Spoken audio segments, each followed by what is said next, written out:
أعوذ بالله من الشيطان الرجيم. بسم الله الرحمن الرحيم.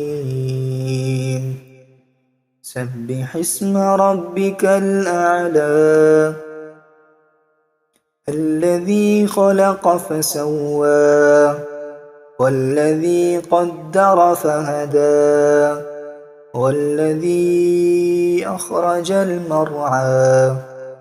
فجعله غثاء أحوى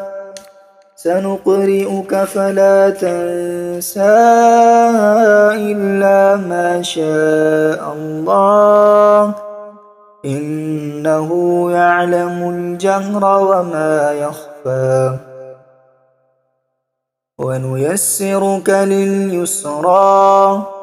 فذكر إن نفعت الذكرى سيذكر من يخشى ويتجنبها الأشقى الذي يصلى النار الكبرى ثم لا يموت فيها ولا يحيا قد أفلح من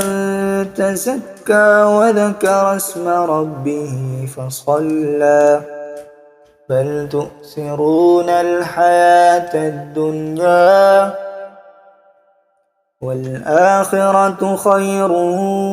وأبقى إن هذا لفي الصحف الأولى صحف إبراهيم وموسى. هل أتاك حديث الغاشية وجوه يومئذ خاشعة عاملة ناصبة تصلى نارا حامية تسقى من عين آنية ليس لهم طعام إلا من ضريع لا يسمن ولا يغني من جوع وجوه يومئذ ناعمة لسعيها راضية في جنة عالية لا تسمع فيها لاغية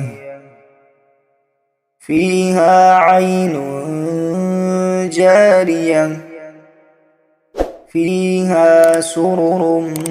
مرفوعة وأكواب موضوعة ونمارق مصفوفة وزرابي مبثوثة أفلا ينظرون إلى الإبل كيف خلقت وإلى السماء كيف رفعت وإلى الجبال كيف نصبت وإلى الأرض كيف سطحت فذكر إنما أنت مذكر لست عليهم بمسيطر إلا من تولى وكفر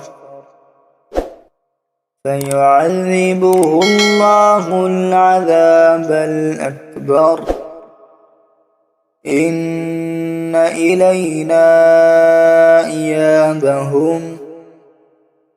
ثم إن علينا حسابهم.